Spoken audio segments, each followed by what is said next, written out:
Hello again and welcome to this edition of Charge Fast Break right here on Rock Sports. I'm Scott Zurilla. Thank you for joining us. Coming up on tonight's show, we're going to go one-on-one with Charge sharpshooter Sean McNeil, and we're going to make you a better defensive player courtesy of Darius Brown II. But at this time, as always, we like to start the show by telling you everything you need to know about your Cleveland Charge. The Charge enter the stretch run of the season when they wrap up a 6-game homestand with 2 games this weekend against the Santa Cruz Warriors. To open the homestand, the Charge took 2 games from the Windy City Bulls, 148-105 and 125-99. In Game 1, the Charge led by as many as 46 points on way to the easy win as Cavaliers assignment guard Tyrese Proctor made his Charge debut and scored 29 points. Cleveland set a new franchise record when they scored 48 points in the third quarter, hitting 16 of 19 shots on 15 assists, including 8 of 9 threes as a team. In the rematch, the Charge had another easy out as they ran past the Bulls 125-99 as Tristan Enaruna drained 25 points, while Darius Brown added 18 assists. Olivier Sarr, signed the day before as the Cavaliers' third two-way player, tallied 18 points in his Charge debut. Following a 124-113 loss to Capital City in the first of 2 at Public Hall, the Charge bounced back 2 days later with a convincing 127-111 win. Darius Brown II topped the Charge with his first career triple-double of 14 points, 10 rebounds, and 14 assists, while Malachi Branham, in his first game for the Charge after being signed a day earlier, led the Charge with 24 points on 5 of 7 threes.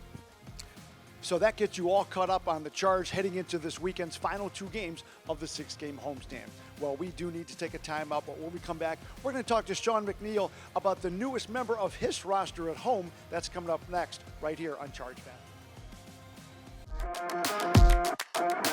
Welcome back to Charge Fast Break. I'm Scott Zurilla, and it is a real pleasure to welcome into the show Sean McNeil. Sean, thank you for joining me as always. Absolutely, always a good time. Now, as we always do, we like to talk basketball, but we also like to talk about some things off the court as well. Sure. And you've got some great personal news to pass along, so why don't you tell all of our Charge family speaking of family, what's going on? Yeah, as I'm sure some of you might know, I was gone about a week or so with some I was listed as out for personal reasons.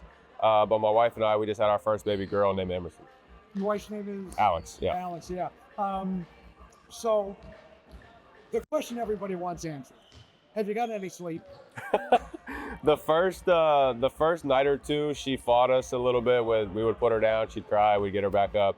But honestly, those last couple nights before I came back up to Cleveland, she slept pretty. She at least gave us like a 3-hour burst of sleep, and then we would wake her up, feed her, and then another 3 hours. So it wasn't great, but we managed, yeah. And you are helping Alex. Absolutely, yeah, absolutely. Diapers are my duty, so. Perfect. I'm going to follow up with that. Yeah. Now, as a play-by-play announcer, and I need stats and numbers. I need the stats and numbers on Emerson. Give me height, weight, how many bottles a day, how many diapers a day? Yeah, so she was born on the 23rd at 5:17 a.m. February, yes. Yep. What was the time? 5:17 a.m. Okay. Yep. 8 pounds, 5 ounces, and 21 inches long. Yep. And how many diapers going through a day? Oh gosh, it's probably anywhere from 8 to 15, wow. I would say. Yeah. Yeah. But it's good though. I mean, she's going. Obviously, health-wise, she's doing good. Fantastic. So, Good to hear. Good to hear. All right, let's talk a little bit of basketball here. Yep. I said welcome back because, again, second year with the Charge. Yep. Grand scheme of things, rookie years, they're always going to be up and down. How did you like your first year here with Cleveland? It was awesome. It was a learning experience being my first year in the G League. But then I just kind of settled in and had some games where, it's like you said, it's an up and down, it's a roller coaster, especially that rookie year, kind of figuring out and navigating the G League. But the people here are so good, helped me kind of maintain that even keel, level-headedness, and then obviously, brought me back for a second year and things are going well.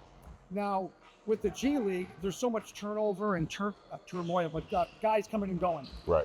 Lots of opportunities as well. What was it about the Cavaliers in Charge organization that helped bring you back? I think it's the people. Everybody here is so accommodating. Really whenever I needed something, they were always there, respond. I mean, just there for you. Made you feel like, you were part of something bigger than yourself. Don't have any complaint. I mean, love being here. Love the people, love the organization. Back for year 2, so it's been going well. Yeah. How much easier has that been for you having everything familiar. You know all the people in the organization. Yeah, I think it goes hand in hand, right? Like you just build that. It comes with comfortability. It's easy to chop it up with you now. I mean, when I first got here, last year in December to now, I'm sure it's a world of difference. So I'm able to just have that little small talk with everybody. Familiar with most of the people around the organization in the front office and stuff. So able to have real conversations, not just basketball, but just about life. Makes it really really fun. And I would imagine that really helps you out on the court as well. The Sure. familiarity, relaxed, because your play is just, I won't say night and day, but you really are twice the player that you were last year. You and I kicked that around a little bit Yeah. here and there. Would you agree that's why that's helped you become a better player? Most definitely, yeah. I don't have to really worry so much or be so tense going into games. I can just trust myself, the work I've put in, and being here back for year two. I'm just, new staff and things like that. But I think I spoke on it before. Eli's done such a good job building chemistry, and being here last year to this year, new staff, it's just all felt like a mesh. Even though different staff and things like that, but it's going really well, and I think that the comfort level speaks for itself. Have you had, and when did you have your I belong moment? I love asking players this. Was it last year? Was it this year where it's like a play, a game, shot, where it's like, all right, I need to get better. Yeah. I'm not there yet, but I know I can do this. I think the biggest, there's probably a couple. My last year was, I think we were shorthanded or something. I might have started, it was here. I think we played Motor City. I didn't go crazy, but I think I had, 15 or 17 points, something like that. And we ended up winning the game, shorthanded. So that was kind of my moment where I was like, okay, like guys are really good here in this league, but, I can hang with the best of them, even in my rookie year. And then this year I've, obviously had some games where played pretty well, shot it well. The Long Island one here sticks out. The game-winning free throw too. So there's a couple of them that have really just kind of proven to myself that I belong here, can play with the best. You mentioned Eli Kelly was our head coach. I would imagine that it's very helpful when you got a coach like him that, as a shooter, he encouraged you to shoot, and you don't have to worry about looking over your shoulder for just a couple, right? Yeah. Allows you to relax and just be yourself, as you said a moment ago. Yeah, it's huge for shooters when you have a coach like that allows you to miss some shots and maybe even play through some mistakes, and not be so nervous or anxious to take the next one. He's always encouraging not only myself but all of our guys that shoot it really well. Jack, Zeke, DB, everybody, Miller, every single guy down the line.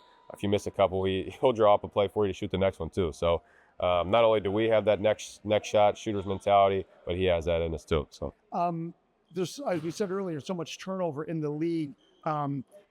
Sometimes you have like 3 or 4 guys return, sometimes maybe nobody at all. Yeah. You've got a couple back. But as a second-year guy, is it fun? Do you like the fact that the roster kind of changes back and forth? Does it mean anything to you? Does it matter at all? Do you even notice? It's it makes things exciting, that's for sure. No, I mean this league is so unique. It's unlike any other with the turnover of guys and things like that. But I think something that speaks to us and the culture that we have here is that we're able to just figure it out on the fly. New guys that come in and out, they buy in. They bring in the right guys. LeRon and everybody in the front office do a great job. They bring in the right guys that are about winning, and then we go out there and continue to win ball games. So it's been good. You mentioned Zeke and Jackson a few moments ago, a couple of the rookies. You were there just last year. You guys kind of play the same positions. You are all 3 shooters. Yeah. Have they come to you? Have you gone to them? How much interaction is with them as you try to help them? You're not necessarily a veteran, but you got a year under your belt. How much do you try to help them in their transition? They're so mature.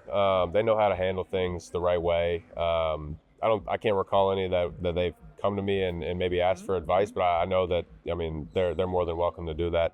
And I'll be here for them and give them any advice that I can. But they're so mature. They're so far ahead. They've got so much great basketball left to play in their young careers. But no, I try to even pick their brain or just watch things that they're doing too, because they can really shoot it too. So again, your second year, we're wrapping things up here relatively soon. How have you felt both on and off the court in general, your play just as a teammate? How do you think? Yeah, years gone really well. We've dropped a couple games that I wish we would have pulled out. But no, we're getting healthy down the stretch here. Guys are coming back. Our roster's filling out. Like you mentioned too. So trying to make a big push down the stretch, and as far as myself goes, just continue to make the right play, do my job, and win some more ball games. And I would imagine it's nice to be a nice rotation guy, that you've had some starts. When you needed to, you've played well. Feeling good about yourself and where you are as a professional right now? Yeah, for sure. I think that I'm playing really well at this day and age in my career. This is my third year pro, first year in Europe. So yeah, third year pro. So no, I mean, I'm just continuing to trying to learn. I know that my career is still very young, but I'm around a ton of good people, good players. So just gonna try to continue to elevate my game. Well, Sean, it's always great to talk with you. Appreciate Absolutely. the time as always. Yep. Now, before we let you run, though, I think you've got some time. The music's turned out. You need to go get a nap. I know. I could definitely use 1, 2, maybe 5, 6, or 7 of those. There are So places that you could seek and find if you need. I'm sure I could find one. All Yeah. the best to you and the family. Thanks, pal. Thank you. Yep. We need to take a quick time out here on Charge Fastbreak. We'll have more when we come back right here on Rock Sports.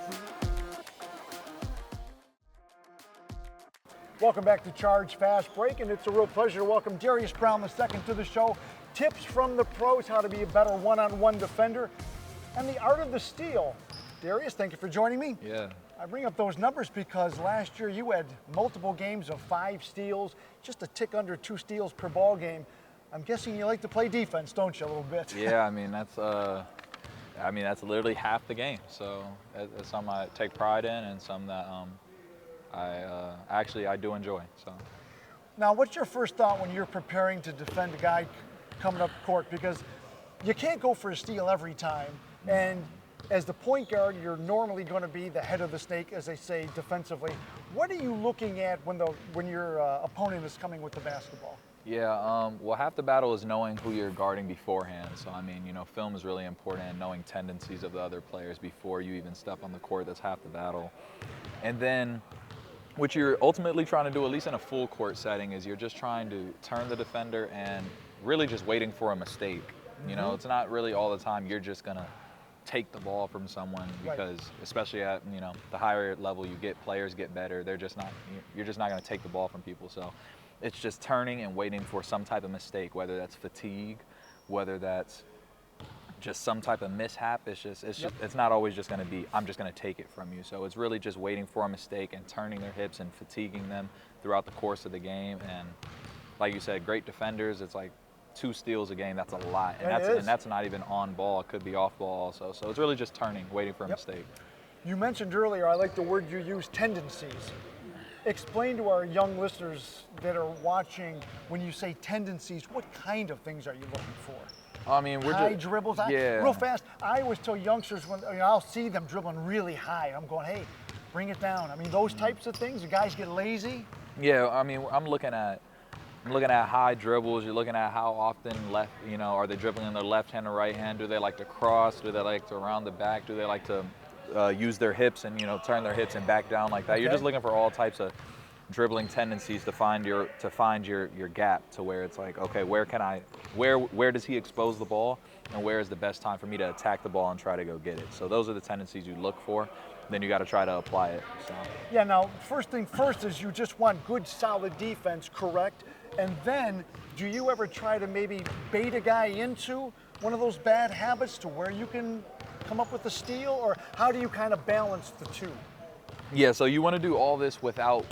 I notice I haven't used the word gambling. You don't want to gamble. No, you haven't. You don't want to gamble on defense, because, I mean, once you gamble and you get out of the play, it's hard to get back in, and that's the quickest way to end up on the bench too. Coaches don't like that. So so I guess what you're really trying to do is just stay solid, and you are just waiting for your time to where you know you can go get the ball. Okay. So gambling does happen in the game. It's something that you don't really want to do too much, but you want to stay solid, and you just watch for those tendencies, and that's where you leap on it. I'm going to pause real quick just to get a ball. I forgot a ball.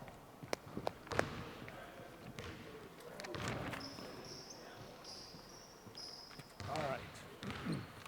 The magic of editing. All right, now let's put this, what you've been saying, into some practical use here. Another thing we talk about is active hands. Mm-hmm. We've heard that a lot of times. So give me an idea of active hands when I'm trying to dribble down or I'm out in front. What are you Yeah, so if like let's just say if you're dribbling right here and you're trying to run the offense that's coming from over here. So your eyes, I'm looking at your eyes. Your eyes are staring over here and you're waiting for this guy to get open. So essentially all I'm going to do is if I have my hand right here and you can't get both hands on the ball, as soon as you flip your hips to pass the ball, my hand just goes right there. Okay.